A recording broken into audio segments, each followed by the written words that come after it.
a new one, and it is unshakable faith. Do we have VIP tonight? All right. Praise the Lord. So we will start. Kausapin mo muna yung katabi mo. I am blessed that you are here tonight. With matching smile. Yung close-up smile. Hallelujah. Praise the Lord.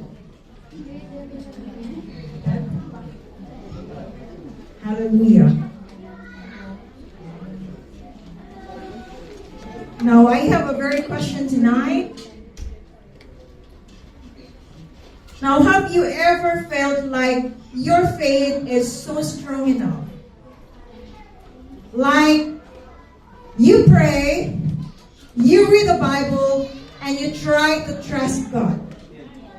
Now, to have unshakable faith is ridiculously possible. Thank you, Kuya. Now, it's not having a great spiritual life to have unshakable faith. It is about consistency. Consistent in habit.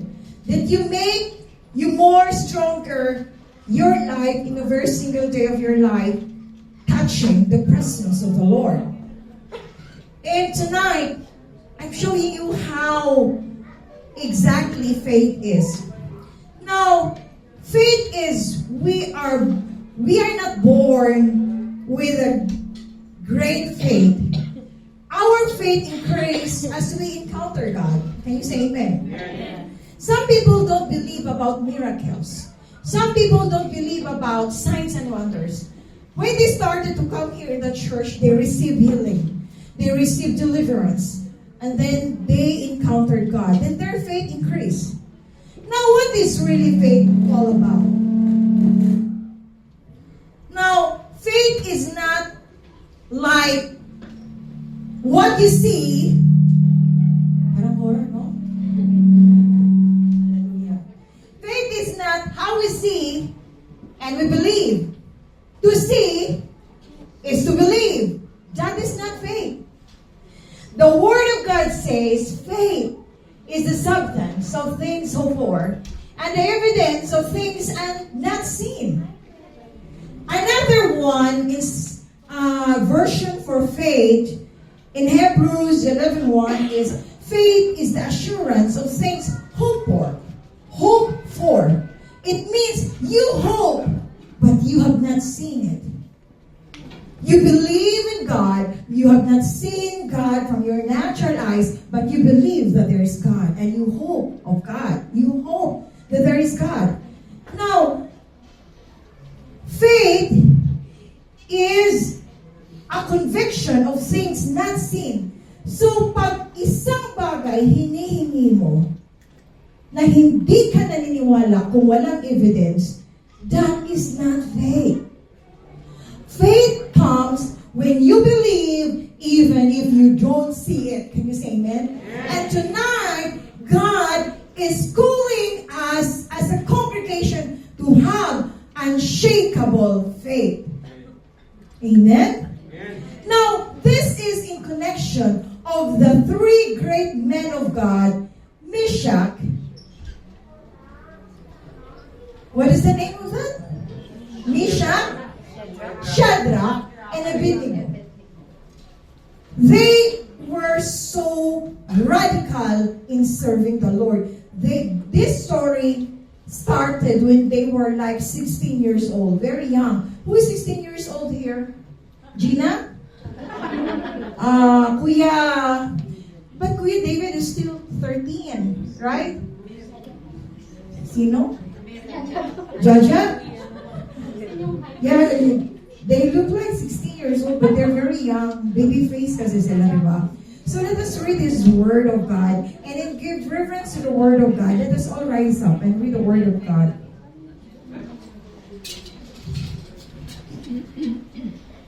Nebuchadnezzar the king made an image of gold, whose height was 80 cubits, and the breadth thereof is 6 cubits. He set it up in the plain of Dura, in the province of Babylon. Then Nebuchadnezzar, the king, sent to gather together the princes, the governors, and the captains, and the judges, and the treasurers, the counselors, the sheriffs, and all the rulers of the provinces, to come to dedication of the image which Nebuchadnezzar the king had set up. Then the princes, the governors, and captains, judges, the treasurers, the counselors, the sheriffs, and all rulers of the provinces were gathered together into the dedication of the image that Nebuchadnezzar the king had set up. And they stood before the image that Nebuchadnezzar had set up. Shadrach, Meshach, and Abednego answered and said to the king, O Nebuchadnezzar, we are not careful to answer thee in this matter. If it be so, our God whom we serve is able to deliver us from the burning fiery furnace, and he will deliver us out of thine hand, O king.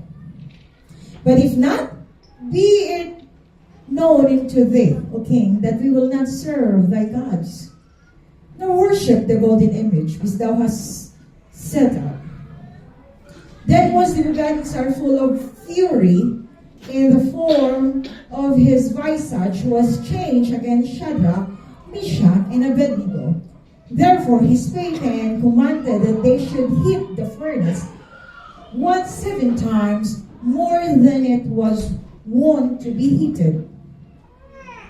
And he commanded the most mighty men that were in his army to bind Shadrach, Meshach, and Abednego, and to cast them into the burning fiery furnace. Then these men were bound in their clothes, their husbands and their hats, and their other garments, and were cast into the midst of the burning fiery furnace. Therefore, because of the king's commandment was urgent, and the furnace exceeding hot, the flames of the fire slew those men that took up Shadrach, Meshach, and Abednego. And these three, Shadrach, Meshach, Abednego, fell down, bound into the midst of the burning fiery furnace. Then Nebuchadnezzar the king was astonished, and rose up in the haste, and spake, and said unto his counselors, Did not we cast 3 men bound into the midst of the fire? Then they answered and said unto the king, True, O king. He answered and said, Lo, I see 4 men loose, walking in the midst of the fire, and they have no hurt. And the form of the fourth is like the Son of God. Let us continue to declare the word of God tonight. Hallelujah. Thank you, Lord, for your mercy and favor to these people, that you will open everyone with our spiritual eyes, that we will hear your word. We will understand your word vividly, Lord, because you are a God of purpose. You're a God of objectivity. You are a God of clarity. And tonight, we declare that there is clarity of your word, and we will be able to internalize your word and apply it on a daily basis. In Jesus' name, amen. Can we give a clap offering to our God? Now, I have a question to you. What hardship are you willing to endure for the sake of your Christian faith? Do you believe that Christians will be facing hardship? Now, being a Christian is not only a bed of roses. You are not living called by God just to live for a bed of roses. Christians, you have to endure for the sake of your Christian faith. Now, how much you able to trust God when these circumstances look really bleak or very difficult? If your situation now, I don't know. But if your situation is so difficult, how you will be able to trust God? Now, these are just some of the questions facing with a person of Meshach, Abednego, and Shadrach. And we're going to answer this, how they had dealt these things as they were facing a very dangerous situation. Now, these guys were appointed and advisors to the king as such required to bow down this image. Ni-request sila to be a advisor of King Nebuchadnezzar. Naalala ninyo, sa last ko na preaching, Nebuchadnezzar, the king of Babylon, had a dream. And that dream was a statue. You remember the preaching? The statue? And there were different kinds of nations that were being emphasized. Sino gising na gising sa preaching ko last time? That time, you remember, Daniel gave a right interpretation of his dream. After he gave the right interpretation, Daniel was promoted. And Daniel was used, and he was given a good promotion and a good position in Babylon. Then this Daniel, he advised King Nebuchadnezzar to work with Meshach, Shadrach, and Abednego. So nakapasok sila sa office doon kay Nebuchadnezzar. Yung statue mismo na-interpret ni Daniel. Ang problema nito ngayon, this same na statue, na-deceive na ulit si King Nebuchadnezzar. Ang gusto niya, yung statue na ipapagawa niya, lahat ng mga tao sasamba sa golden image. Kung ikaw nandoon, Kuya Halayon, luluhod ka ba o hindi sa golden image? Busy siya sa mga kanin.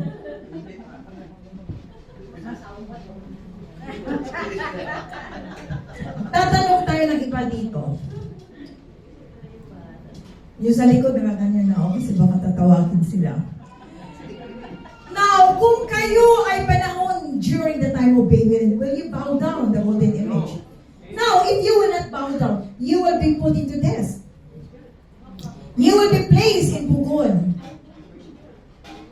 And parang, alam mo yung kanina nag-bake si Sis Jean sa bahay, and then yung baboy, yung babsi na masarap, golden brown. So pag ilalagay ka, golden brown. Oh, masarap ba? Feeling mo ba pag ilalagay ka sa golden brown dahil hindi ka sumasamba doon sa imahe? So, yung skin mo magiging golden brown. Of course, rest in peace. Okay. Now, it may be golden. It may be that the statue is not probably solid gold. Maybe it's probably a wooden that is overlaid with gold. And you know this statue na ipapasamba ni King Nebuchadnezzar, 90 feet tall and 9 feet wide. Mataas. Now, ang ginagawa, he's kind of immortalizing the dream, the image that he saw. Others, some says, yung statue daw, yung statue na doon sila luluhod, is one of the dream of King Nebuchadnezzar. Yung nakita niya sa dream, pinagawa niya yung statue. Yung iba, nagsasabi na mismo yung statue, mismo si King Nebuchadnezzar. Yung iba naman, nagsasabi na maybe the image of that principal, it was a principal god of the Babylons in the person of Bel. Yung pangalan kasi ng god, small god ng Babylon that time was Bel. So nagdududa sila. But we don't know why it was built and for whom it was built in. It was just built that this much we know that whenever the music sounded, you had to start whatever you were doing and bow down and worship. That's why it requires to bow down everybody. Now, if you will not bow down, what will happen to you? You will immediately be executed and you will experience a very good experience, a magic of very furnace. Gagawin ka lang naman, i-bake ka lang naman sa pugon. So masarap siya, di ba? Masarap sa pakiramdam dyan na ilalagay sa pugon. Okay? So this is the punishment. And what is also known in this story is Shadrach, Meshach, and Abednego, they refused to bow and down and worship that image. And you know, itong mga marites na mga mataas ang posisyon, diretsyo, nag-report sa hari. Mahal na hari, nakita ko yung mga generals na advisors na kinuha mo, na pinopromote ni Daniel, hindi sila lumuluhod pag ang sound of music mag-start. Sabi ni King Nebuchadnezzar, tawagin mo yung tatlo at kakausapin ko. So, ito si Meshach, Shadrach, and Abednego, they were really oriented what is written in the Bible. Because in the Bible, it's stated in Exodus chapter 20, verses 4 to 5.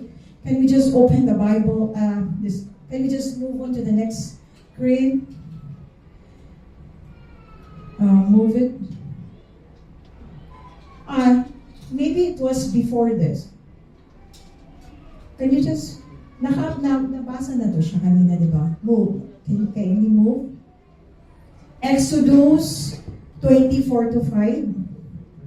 Yeah, this one. Now, sinabi dito, you shall not make for yourself a curved image. Sinabi to ni Lord. Or any likeness of anything that is in heaven above, or that is in the earth beneath, or that it is in the water under the earth. You shall not bow down. Hindi ka pwedeng maganyan. Hindi ka pwedeng luluhod. To serve them. For the Lord your God, I am a jealous God.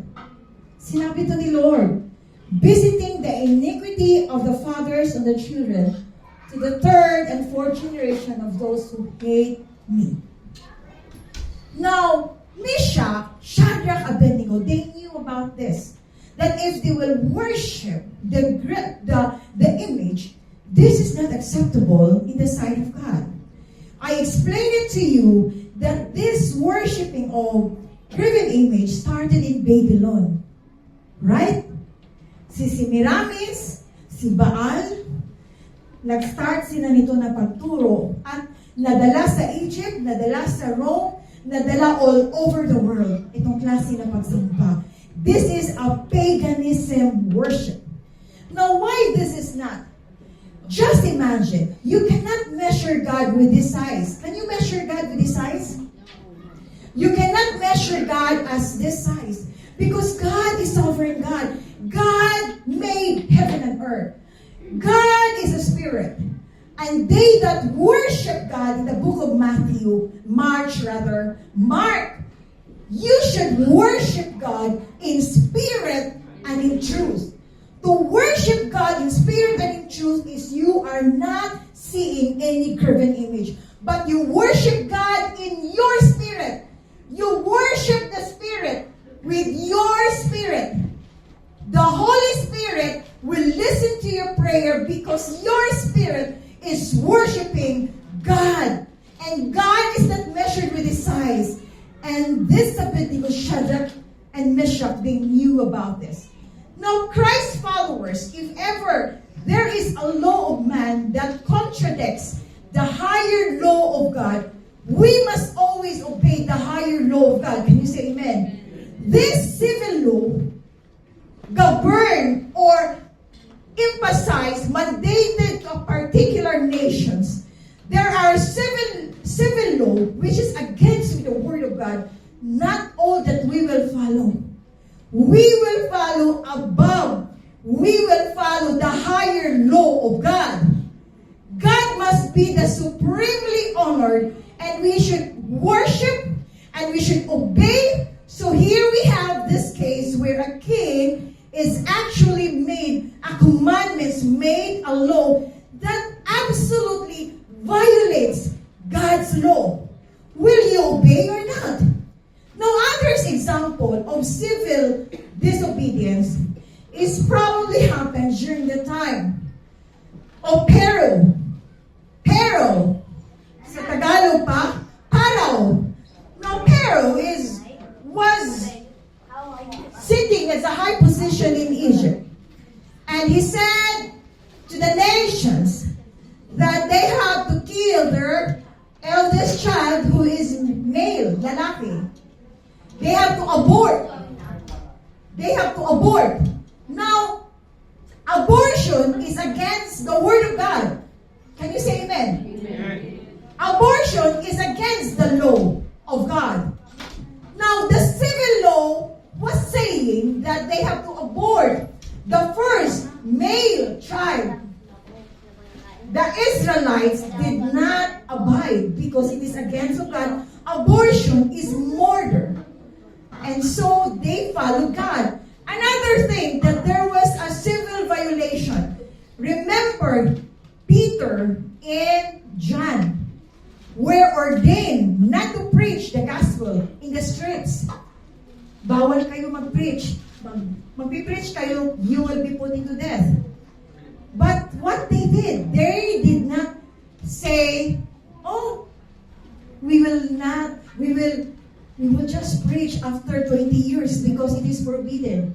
No, what was their answer of John and Peter? They said, they refused saying, but we must obey God rather than men. Can you say amen? Amen. There are times when there is a conflict between the higher law of God and the lower law of men. Hopefully, man's law are derived from the higher ordinance of God. But when in conflict, we must obey the higher law of God. Now, Nebuchadnezzar defiles God. Why Nebuchadnezzar defiles God? He already received a message from Daniel. But then, this Nebuchadnezzar, malaking ulo eh. There was an interpretation of Daniel, but he did not pay attention. The problem occurred when King Nebuchadnezzar started to defile God, and then the image, the purity, he was a proud king. He was a kind of a leader who was a power struggle. Now, a power struggle leader is a leader who has a power struggle, will take an advantage of his own benefits, who will take an advantage of his vested interest. Now, pag power struggle ang mangyari, ang leader, ang titingnan niya kung saan siya maka-benefits. Titingnan niya kung saan mas may benefits sa kanya. Now, he was under deception, King Nebuchadnezzar, and requested to create a god. This is image. This is a small god. This statue represents power. The king was so proud. He wanted to prove something that he can manipulate the people with different nations by bowing God. He mandated to create a God whom he designed. Instead that they bow down to the true God, to the true Creator, who is our God, the God of Abraham. Gumawa siya ng sariling God. And this is not only during the Babylon. Until now, the world is creating a little God. A God who cannot walk. A God who cannot talk. A God who made by a certain cement, wooden material, a very expensive maybe, golden image, which was created during, and it was originally practiced in Babylon. Now, you know in US, if you go to US, if you go to Illuminati, you know with their service, you know with their celebration, they always put Babylon. Babylon, itong mga satanic, mga Illuminati.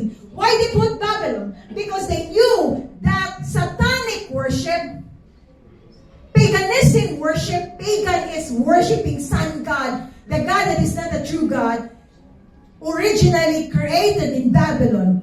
And so they always emphasize about Babylon. Babylon is evil. Babylon is derived from evil words. Now, there was a man who truly worshipped the true God. These three men. Now, how they will face this problem? Will they worship the golden image? Christians' faith is unshakable, unwaveringly anchored to Jesus Christ. How we can be unshakable? How we can have a faith which is unshakable?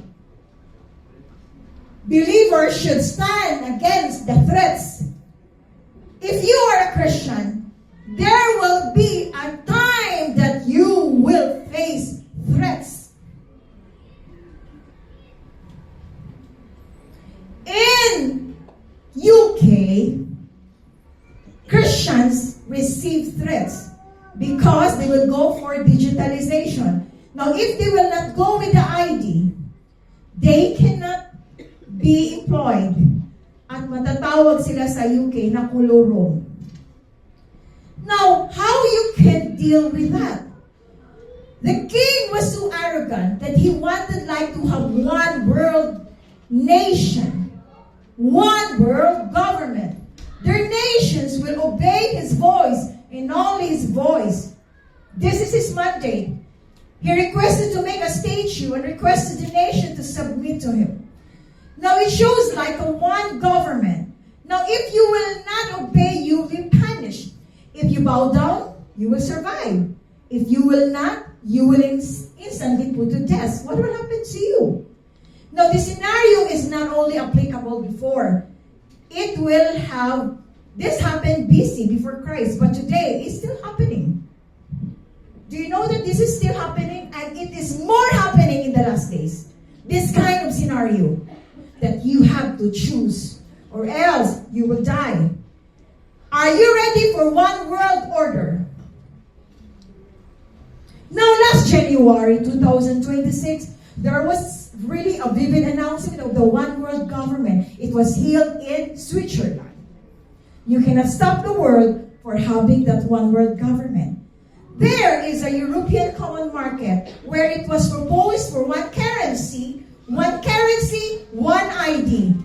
Now the Illuminati reinstating the New World Order and its most elite members. This elite individual, Knights of Columbus, gather in secret place from a shadow or spotlight's time, has come to initiate the greatest political and social regime. How you're going to face it? Are we aware that we are in the last ages? That we will not waste our time, but we will serve God seriously. Can you say amen? Now, believers should stand against the threats. Now, the Illuminati reinstating the New World Order. And if you see to the next slide, here, the microchip implant in UK started in 2021. And the microchip implant in humans started 5 years ago. Now, this member of Illuminati, Biotech, are you considering human technology implant the specialist? Now, even in Europe, so many implant for this microchip. This is not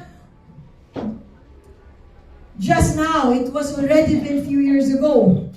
From illumination, entertainment, and even these minions promoting Illuminati. What is this minions? Minions means serving evil since the dawn of time. Do not bring these cartoons to your house. That is abomination in the sight of the Lord. Anything that is abomination, what is Tagalog in abomination? Kinasusoklaman ng Diyos. Huwag na huwag niyong dalhin sa bahay. We can see that the king ordered the musicians to play. Sabi ng musicians, sige na, play na tayo. Once may makita na hindi nag-bow down sa statue, papatawag ka agad. Now, why King Nebuchadnezzar used the music? Because he knows that Satan used the music. It was so alluring to the people. And by the way, Lucifer, the angels of light, he was a great musician. He was a worship leader in heaven. And since he was fallen and he is in the world, he allured people by satanic music, by this rock and roll music, by this music that are promoting demonic rituals. Sino ba itong napakaganda na babae na Taylor She is a member of Illuminati. Do not follow her music. There's a lot of rituals, demonic rituals. You know, remember in the Grammys Award, singers and dancers are dancing and doing satanic rituals. Hindi na sila nahihiya. Ipapakita na nila paano sila magsamba sa demonyo, kay Satanas. Even nowadays, there's a popular band was requested because it can gather people. Persuasive control by using the music as being used to control the people. And we have a very influential leader for that. Now, religious political leader who will rise in power, there will be one world government. That's why in Revelation 13:7, ito yung hinihintay ng mga Illuminati at Church of Satan. And they want to mobilize 2017 for marking the sign here and here to have one world government. They will start to mobilize 2027. Why? There was one member of the Church of Satan who became born again, and he exposed the meeting with Lucifer and all the members of the Church of Satan. Now, it says here in Revelation 13:7, so that no one could buy. Meron pa yan sa before niyan, kuya? Meron pa yan? Can we just go before that? This is the first. Okay? Okay, next slide. So that no one could buy or sell unless he had the mark, the name of the beast, for the number of his name. But they will really do anything to make it like a requirements. And they will prove that it will never affect your spiritual life. Because the Word of God is saying that even the very elect will be deceived. Guys, be careful. When we serve God in these end time ages, many Christians will be deceived. Even the very elect, and it is even stated in the book of Revelation. Gagawin natin, let us be serious in serving God. Yes. Oftentimes, let us give the best shot in serving God. Yes. Now, there will be a death sentence. They will know that they will serve God. Now, this is the threat. Are you ready to face this kind of threat? To whom you will put your trust when this will happen? In John 16:2, they will put you out of the synagogues. Indeed, the hour is coming when whosoever kills you will think he is offering service to God. Now, it's stated also here, but there are some Jews whom you have set over the affairs of the province of Babylon. Now, these people pay no attention to you, Majesty. Ang ginawa nila, they require these three men to be put into death. Now, Shadrach, Meshach, Abednego never said, I will think of it. Face to face, Mon, kung magharap kayo ni Duterte. BBM pala, sorry. Sorry, mali. Tapos, kakausapin ka ni BBM. Muna, will you bow down to the statue? Anong gagawin mo? Will you say, well, I will think of it. Maybe we will change our mind. Maybe I will say, nothing's gonna change.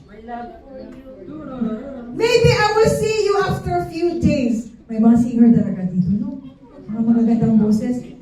Maybe you will say, let me think of that, you said. But you know, these three guys, they stood against the threats. If you are facing like this, Shadrach, how will you respond? Will you obey? Will you compromise? Or you will lose your connection to your friends? Family will disown you.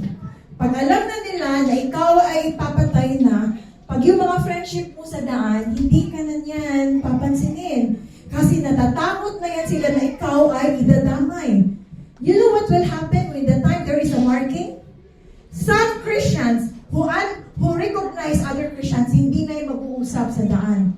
Matatakot na yan. Bakit? Pag isusumbong, yung hindi nagpatatak, isusumbong sa nagpatatak.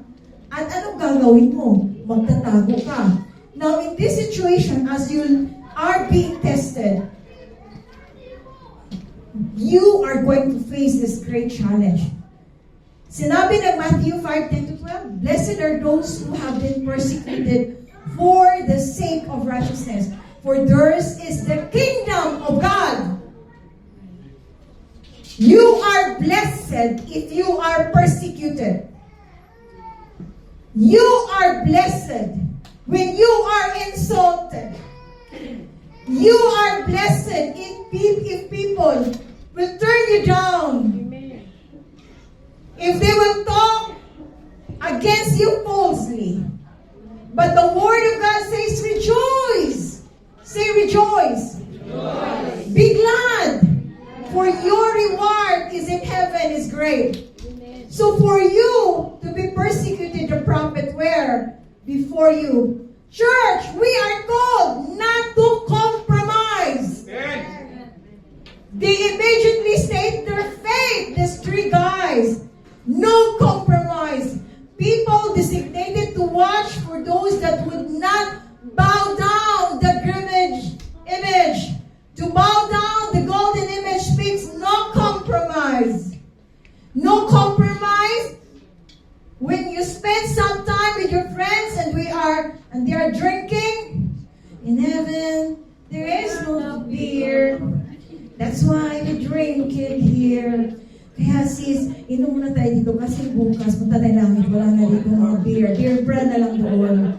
So, for the meantime na to sis, bukas wala lang beer. Okay. Okay sis, okay, tagay. Okay, thank you.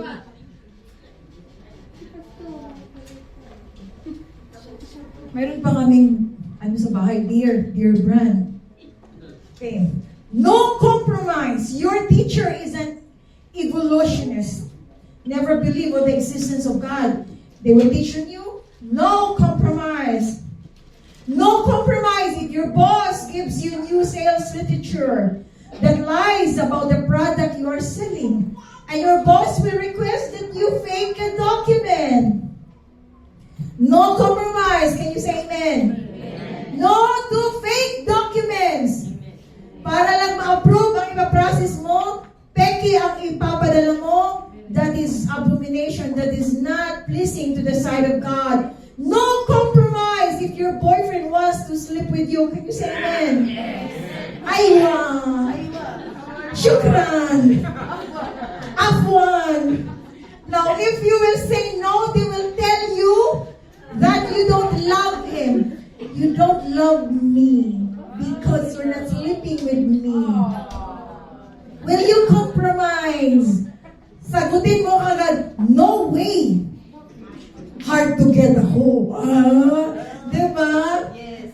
Kasi maganda ka.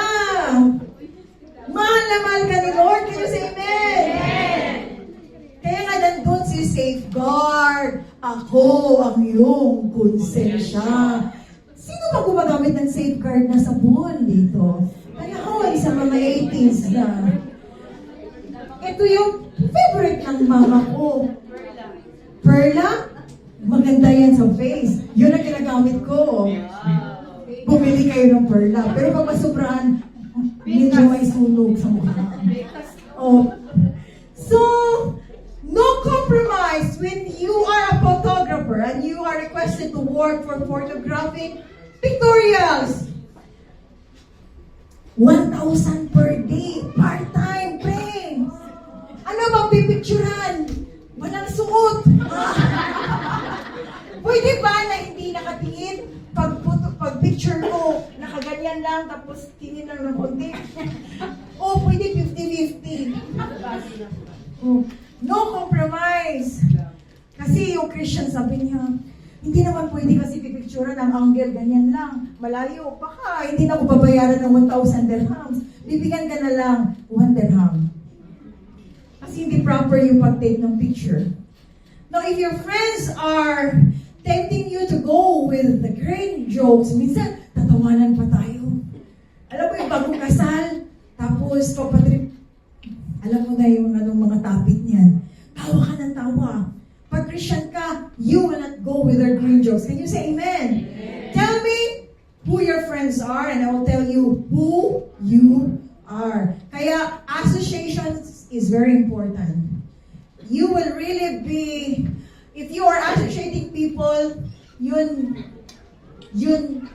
na po yung buhay mo. Because you are dealing with it, there will be a transferring of the Spirit. Now, whatever dust fall down and worship shall be cast into the fiery furnace. Now, the reason God allowed these three to undergo these trials is to increase their faith to God. Amen. If you have problems tonight, the reason why you are facing uncertainty, because God wants to increase your faith. Can you say amen? Amen. The process is very difficult. God will mold you. God wants that your level of faith should surpass the situation of your natural realm of how you see things. And this happened to Shadrach, Meshach, and Abednego. Maybe you will collapse seeing the burning fiery furnace.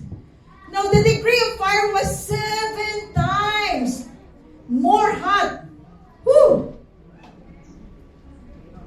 Wala makasurvive nito. Masarap ka talaga, chicharon ka.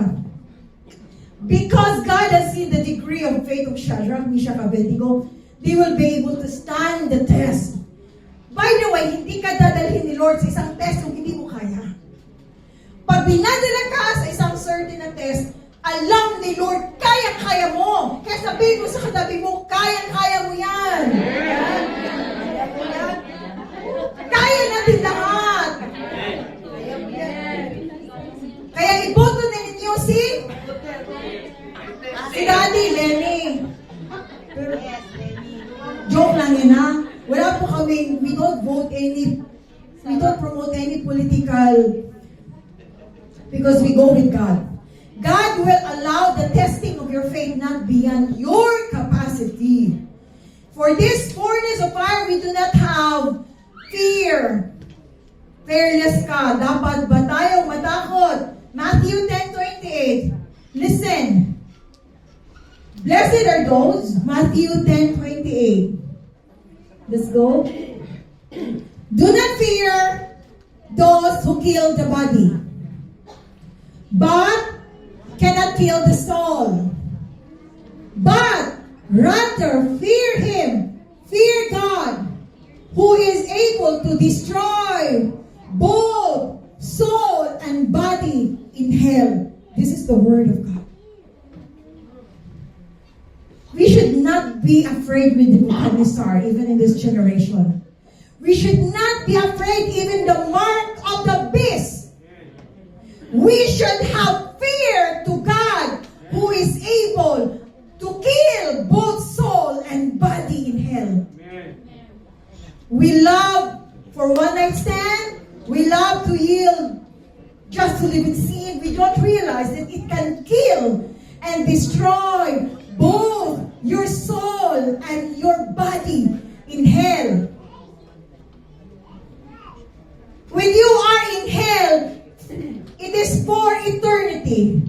So choose now. Choose for righteousness. Can you say amen? Amen. Have you read the book of Undercover?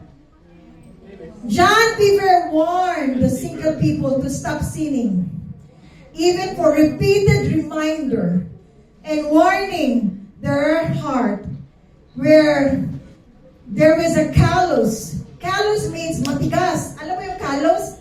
It's like a stone. Bato na. Bato na ang puso na hindi na natatakot sa kasalanan. Until such time when they were driving, they experienced a terrible accident. And they almost have to die, these Christians. who live in sin. That time, they surrendered their sin to God. Paano kung instant patay sila? Wala nang pagkakataon na mag-repent sila. Can you say amen? So they have to wait that they will undergo a life of death experience for us to repent. Do not wait na muntikan ka nang mamatay, tsaka ka mag-repent. Now that you have a healthy body, now that you are alive, now is the time for you to repent and live in righteousness. Christians have unshakable faith. You should be believers, should stand against stress. Believers should wait for God's intervention. The first intervention of God is a fire that cannot destroy your lives. That is in verse 25. Does God intervene when you are in the midst of the fire? Can you say amen? If God can produce fire, He can stop the fire. Can you say amen? Woo! If God can produce fire, He can stop the fire. God's intervention to protect you from harm. He will protect you from danger because you are a child of God. This same what happened to King Nebuchadnezzar when he gave the punishment for the 3 people. Now, if God is for us, who can be against us? No one. If God can produce fire, He can make the fire paralyze. The heat. Fire can destroy your lives, but when God will intervene, the burning furnace, God is a consuming fire. Because of God's jealousy, God, who will not share His glory, with worthless idols. God shows His protection to the 3 people, Shadrach, Meshach, Abednego. He wanted to prove to these 3 people that He is greater than the idols of Babylon. Anything that hinders you to worship the true God is your idols. I repeat, anything that hinders you to worship the true God is your idol. Idols. Anything that hinders you to serve God is your idols. Maybe your family. Maybe your job is your idol. Maybe your current relationship. Maybe your idols you prioritize more than God. Tonight, we have to surrender all our idols. Can you say amen? Woo! Maybe our idols is games. We don't sleep. We are bondage of games. Don't you know that most of the games Satan is promoting to have a legal ground in your house? And that is abomination in the sight of the Lord. Surrender your games to God. What is an alternative pag mabubore ka? Kasi, ngayon kasi, iba kasi ang UAE sa Pilipinas. Bakit sa Pilipinas? Ang daming diversion, di ba? Paglabas mo, may mga laruan, may mga playground, you can play. Dito, flat lang tayo. Kaya walang magagawa, pagkuha sa mobile. Ganun lang. Now, what you're gonna do, go for diversion, which is not like that. Don't you know that Mobile Legends, so many symbols for that, is demonic? Very demonic. And it has a spirit of death. That's why you don't need that. Delete that software. Delete that if you have downloaded it. Here's another one, Roblox. Roblox is demonic. There are levels of Roblox promoting Illuminati. And if you keep playing with that, your mind is being influenced. Surrender that to God. Can you say amen? Amen. And give your life to God. Your trials. Tonight, we have to surrender all our idols. Talk to your seatmate. Say, surrender all your idols.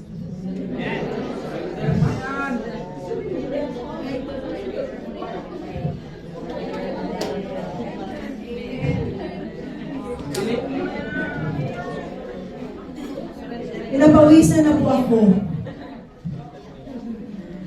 Your trials cannot penetrate you. Say amen. When you are pressured by your boss cannot touch you. Your boss cannot destroy you. Because you are under God's protection. Kung sino po dito ang nag-struggle sa company, I'm telling you, if you're struggling with the company you're working, don't believe to the enemy's lies mocking to your mind that you are being under yung politika ka or hindi ka importante sa company. You are a child of God. You are protected by God with your job. You will promoted. Can you say amen? You will be elevated. You will be elevated. Do not think that you are being eliminated. You will be promoted. In Jesus' name. Hallelujah. There is a God above science. He has suspended the properties of a moment, and He had the law of natural order of science where it will normally burn up, but it does not. Because God is interrupting the order for time and the purpose. Because He is the Creator. He is the Supreme God. He is the all-powerful God. He is the God of the universe. There is a God above science. There is a God above scientists. He answered and said, "Oh, I see these 4 men loose, walking in the midst of fire." Kasi sila, tinatayt sila para diretso sureball talaga na magiging chicharon sila dun sa loob. Yung tatlo. But what happened? They saw men loose, walking inside the pogon, walking inside the baking. What is that? The baking. Baking soda.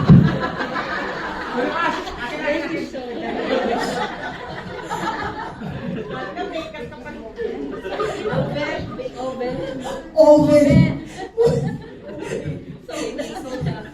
Kino-connect lang naman. Matalino talaga. Mas ano bang connection ng baking? Of course, baking soda. Huwag na natin yan huwag natin mag-disagree yan. Kasi ano yan, isip yan na henyo yan. Oh, diba? I love. Huwag na natin kukontrahin yan. Now, syempre, henyo tayo in Jesus' name. The king identified that the identity of the 4th man, he looks like a son of God. Kasi tatlo lang sila, naging 4. At yung ika-4, nakita nila, puti ang suot. And it literally, Jesus was with them. Hallelujah. Oh, this was during busy before Christ. Because Jesus is God. He existed before heaven and earth created. He was not existed during the time that He was born in Bethlehem. No. Long time ago in Bethlehem. No. He was born before heaven and earth were created. He is God. He is the same yesterday, today, and forever. So when you are in the point of death, Jesus is there for you. Who is point of death here? I'm telling you, if the doctor is saying to you that you will die, no. You will not die. You shall live and declare the works of the Lord. Can you say amen? Whew. Jesus experienced the fullness of temptation before. And he has no exemption for that. He's God. So, while we are here, this fullness of time of temptation, He will be there to remind you that He knows your limitation. God knows your limitation. The Holy Spirit will start to convict you to repent. He will give you a warning because He loves you. Can you say amen? You know, God is a God of forgiveness. And God is a God of second chance. No one can change it because He is a God who will forgive to each one of us our trespasses, everything of our filthiness, everything of our weakness. He will forgive because He is a God of forgiveness. Can you say amen? He will be there to say to you, son, my daughter, do not give up. In order to go in, don't give in. Don't give in to temptation. Go beyond your sensory and allow your spirit to dominate your soulish desire. Amen. Because we have given so much attention of our soulish desire, not realizing that it's all temporary. Your job is temporary. Your wealth is temporary. Your position is all temporary. Do not exchange what you have now of your eternity for one night stand. Aywa. Mafi Pulus. Mafi, my friend, kawali-wali, bahala kapag walang boyfriend. Basta nandun si Lord. Amen. Mas masarap mamumuhay kay Jesus kaysa dito sa mundo. Walang katapat ang pagmamahal ni Lord. It could never surpass the love of God than the love of this world. The contentment that you have, the peace of mind that you have. Pag Kristyano ka, matutulog ka. Hindi ka nakakanta na, in heaven, there is no fear. Hindi na. Worthy is your name, Jesus. Hallelujah, kasarap ng presensya ni Lord. At alam mo, yes boss, at alam mo na pag mamamatay ka anytime, you will go to heaven. Wow! Woo! Alam niyo, ngayong araw umiyak ako. Hindi dahil nawalan ako ng load. Nabasa ko sa page. Clarice is here. Clarice is there at the back. She's in Cagayan. She's from Cagayan. We both from Cagayan. One of the bishops for G12 in Mindanao, Bishop Montes, died today. He's the right hand of Bishop Oriel. And he really touched the church where I'm attending. I'm attending in Blessed Hope when I'm going to back home. Kasi doon po kami lumalaki, doon din kami natitrain. Don't you know that that church is just like 400 people attending? But when Bishop Montes introduced the G12 and Bishop Oriel, the church increased. Maybe it's more than 5,000. Kadami ng members sa church. And so pag mag-a-attend si Casey, doon si Casey sa side, sa mga kids, sa mga teenager, mapapansin ni Casey na, but don't you know, the bishop there, the senior pastor, pagkatapos sa service, pupuntahan niya si Casey. Because Casey was serving God since birth, nandun na siya nag-church. Since nag-OFW ako. And our bishop told Casey, when will your mommy go back to the Philippines? And then today, Bishop Bong announced that Bishop Montes died. He was a great mentor of faith, and he really served God with his generation. And you know why? Even when his death, I know he will get a great reward from heaven. Ang mansion niya, unspeakable, undescribable. Kasi libo-libo ng tao nadadala sa simbahan. Oh, what an awesome soul that their longing is just to share salvation to the people. You know, I heard from him, don't you know na yung mga materials na in-introduce ko sa inyo about Change 12? Yung pag-emphasize, pag-explain, that content, it came from Bishop Montes. That's why I cried. Because all the video clips of powerful presentation of Change 12, it is there with the family of Bishop Montes. Very, very strong foundation with the Word of God. I really owe from them. Because this church planting is just more than 2 years. But here we are, giving thanks to the Lord that we are increasing. Can you say amen? Amen. And the materials that they are giving is very effective. You know, when you have seen your situation now, when you are rejected, when you are treated unfairly, Jesus has seen it. Nakikita ka sa Diyos. He is there to intervene in your situation. Tonight, when you are suffering and you cannot sleep well, you cannot manage it well because you know you have to put your anchor to faith to Jesus. Sino ba dito na hindi nakakatulog pag walang sleeping pills? Secret? No, sino ba dito hindi nakakatulog dahil kay due date?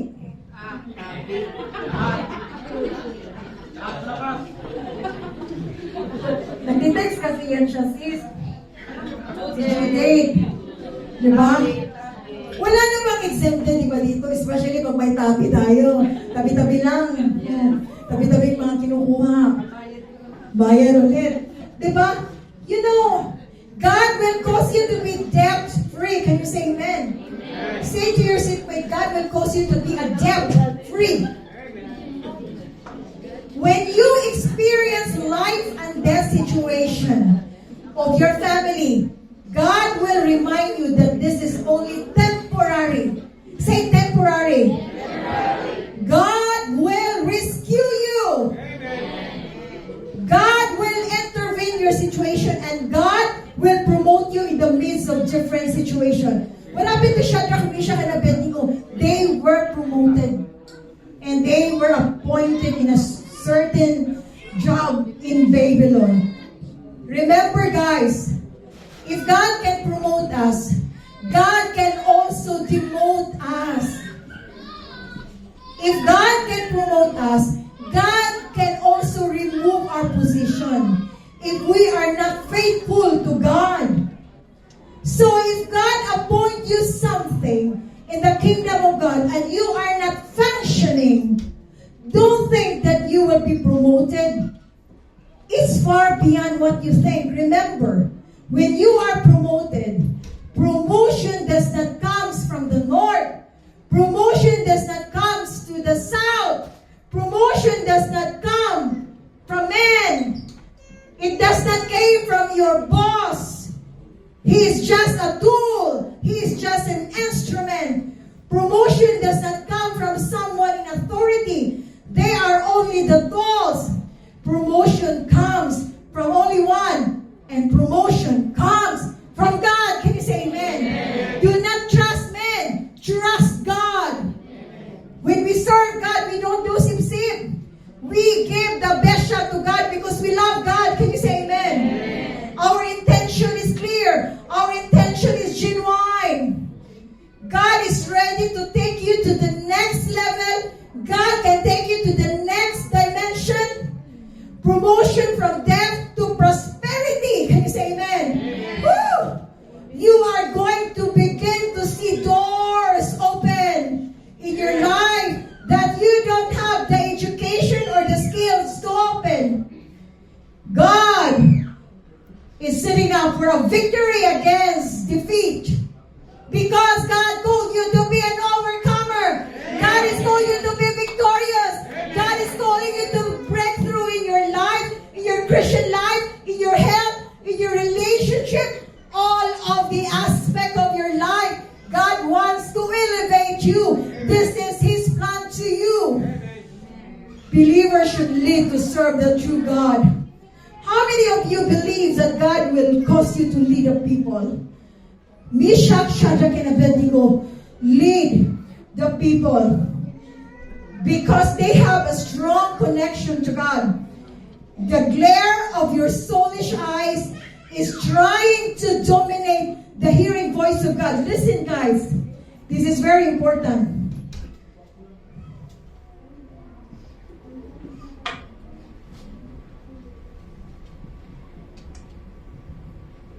Train your spirit to be above the senses of your body. Listen, that's why when trials comes, we easily react, we easily be affected. The problem is your sensory voice is so loud with the physical realm.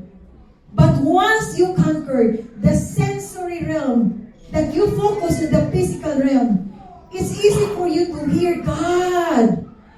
And it's easy for you to see God's voice and move above the natural realm. Shadrach, Meshach, and Abednego have subdued kingdom, built the kingdom. They even positioned the kingdom. They were just 16 years old because they lived with their spiritual man and moved more than their natural sensory. That's why the Word of God, it says in Colossians 3, 2-7, set your minds on things above, not on earthly things. Do not focus to earthly materials, for you died and your life is now hidden with Christ in Jesus. Christ in God. Now when Christ, who is your life, appears, then you will appear with Him. You know, everything that we have seen from our natural eyes are all temporary. Heaven and earth will pass away, but His Word will last forever. What will last forever is the one that you cannot see from your natural eyes. Everything you have seen from your natural eyes, all will be vanished. All will be eliminated. All will be gone. That's why treasure. Give importance the one that you have not seen from your natural eyes. Do not get so much value of your wealth, of your money. That one all will be dissolved. But if you treasure what is heavenly things, and you go beyond the sensory of your natural realm, you will understand what is eternal, what is important, what is valuable, and what will last forever. You know, only one life will soon be passed. Only one life will soon be passed. But only what is done for Christ will last forever in eternity. I'm praying tonight that you have learned a lot of the preaching tonight. God bless you all the way. Pagpakan natin si Lord. Hallelujah. Give back the glory to the Lord. Hallelujah.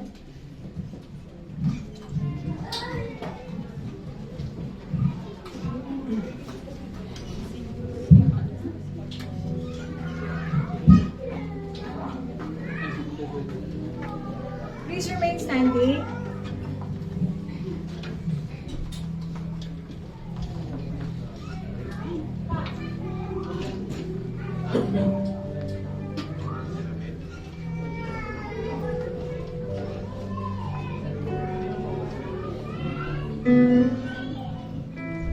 In 1 Corinthians chapter 11, verse 23, for I received from the Lord what I also passed on to you.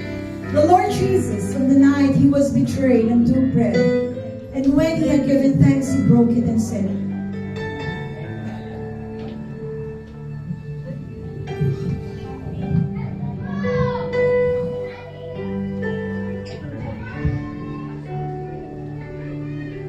this is my body, which is for you. Do this in remembrance of me. And in the same way, after supper, He took the cup, saying, this cup is a new covenant in my blood. Do this whenever you drink it. It is a remembrance of me. For whenever you eat this bread and you drink this cup, you will proclaim the Lord's death until He comes. Please take your portion, church.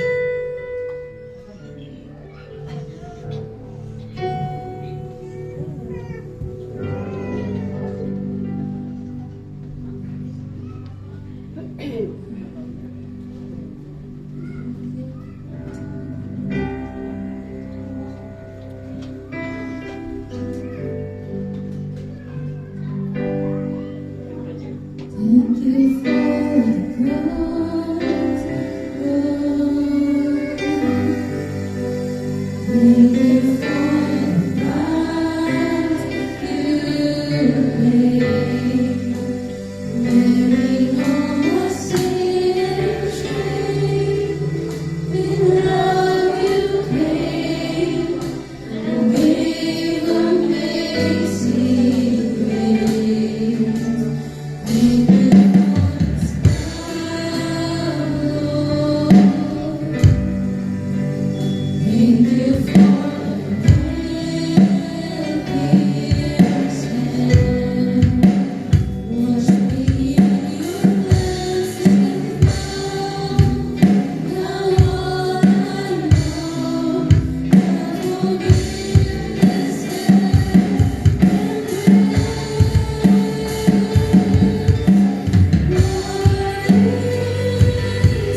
This bread symbolizes the suffering of our Lord Jesus Christ.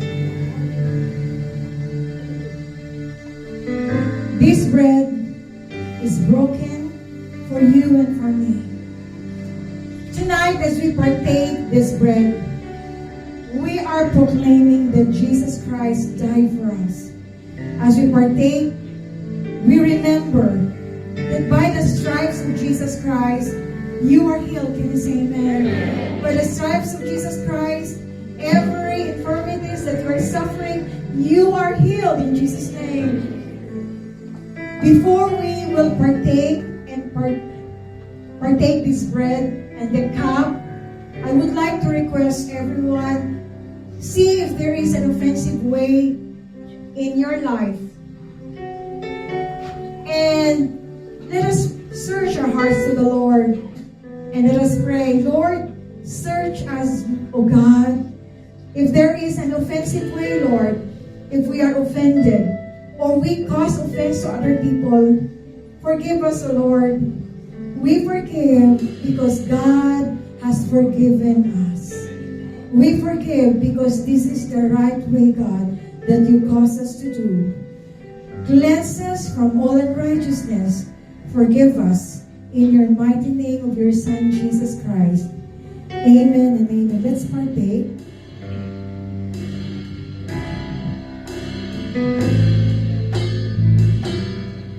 And after the supper, he took the cup, saying to his apostles, this cup is a new covenant of my blood. Remember, Israelites have offered once a year a sacrifice of an animal, but this animal that they have offered to God is not enough. It's not enough for the remission of their sin. But when they had not realized that only Jesus can give us a complete forgiveness at the cross of Calvary, because he offered his blood to us, and through his sacrifice, he finished our pain, he finished our shame, he finished everything of our unrighteousness.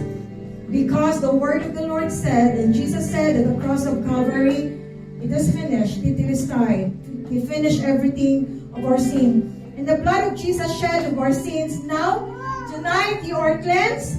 Tonight you're forgiven. Amen. Tonight you are set free. Amen. Tonight you are cleansed by the blood of Jesus. And because of the blood of Jesus, tonight you are a new creation. All things are passed away. Behold, all things becomes new. You are justified. You are free. You are forgiven. You are spared from God's wrath. We are no longer condemned. We are spiritually alive. We have the power to overcome the enemy. Amen. We are no longer under the curse of the law. Amen. We have gained the unmerited favor of God. So tonight we can proclaim total victory. Let us partake his blood tonight.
And everybody will say, Amen and Amen. Hallelujah.